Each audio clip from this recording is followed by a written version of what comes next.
that not everybody in the service today is happy about everything that's going on. The same way in 2016, and Richard, you know this, you've been former deputy director of elections.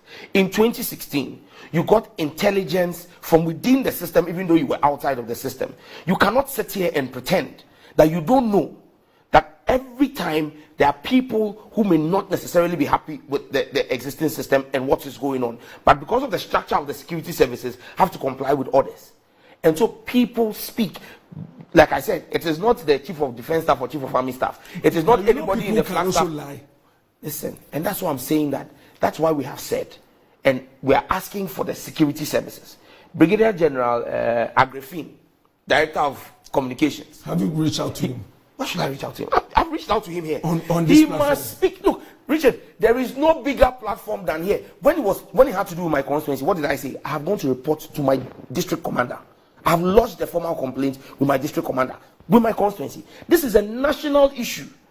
This is talking about Tamale and subsequent movements from Tamale to other northern regions in the Upper East, Upper West, and all. It's important that the military engenders trust in their activities leading up to the election. So when we make these calls, it is not rumor mongering.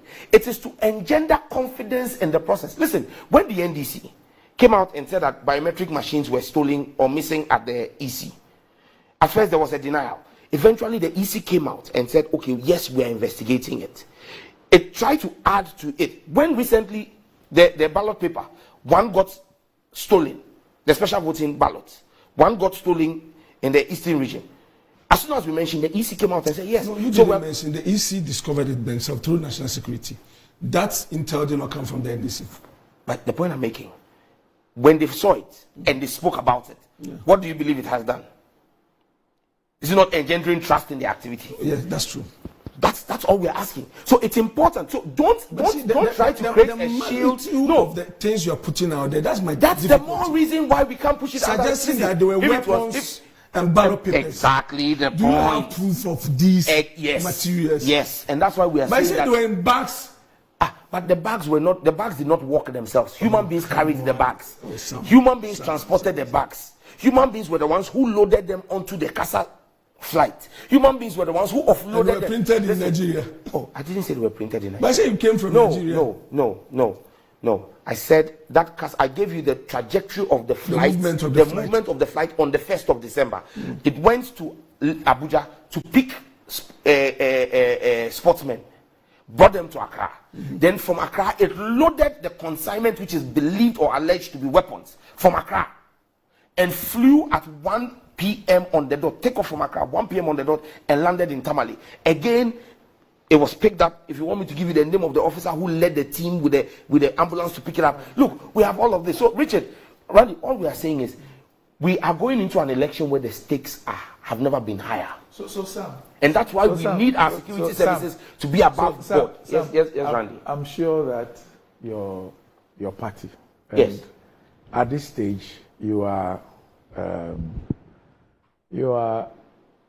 I can say, a leading member of your party. Not senior, but leading. Thank you. Yes. Now, your party obviously has a way of reaching out to the military high command or the hierarchy. Yes. I'm sure that some of these concerns ought to be raised with them, because there are people who also raise the issue of causing fear and panic amongst the electorate.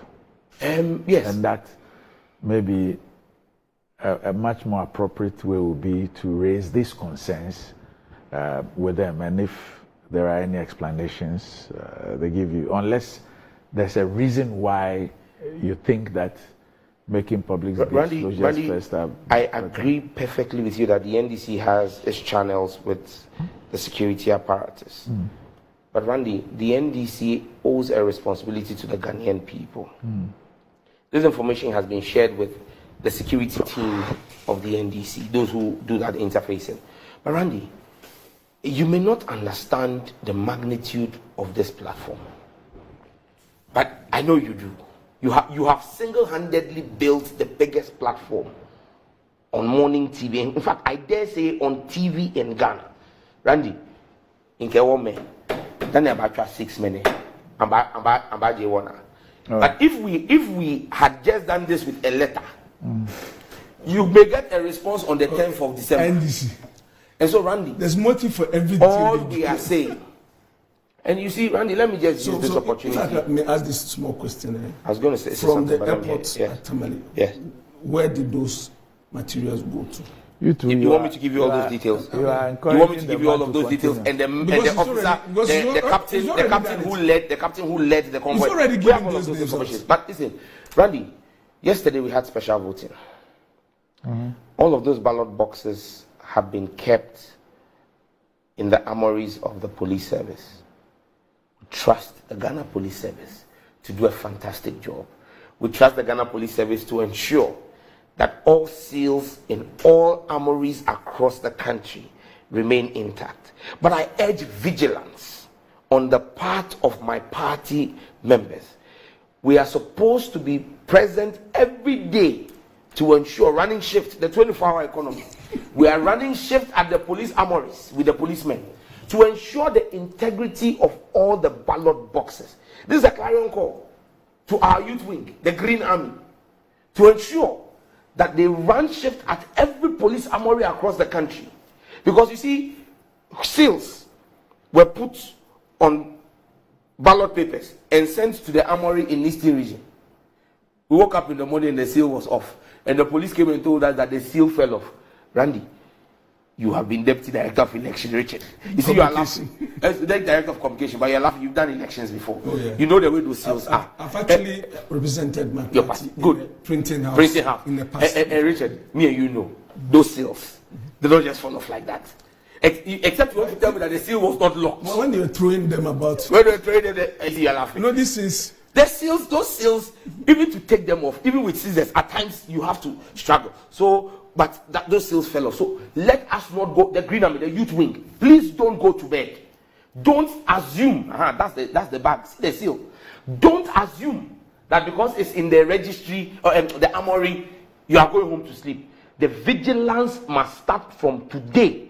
Run a shift 24 hours at the armory. Don't interfere with the police work, but be present there to be sure that nothing goes out, nothing comes in until those boxes are taken out after the close of election on the 7th of December. We will break the seals, our party seals we've put there, and then ensure that the votes that the security services and electoral commission staff and all special voters, Randy, I'm confident with the exit polls we did that with the security services, the special voting that happened yesterday, President Mahama has secured 68.45% of special voting.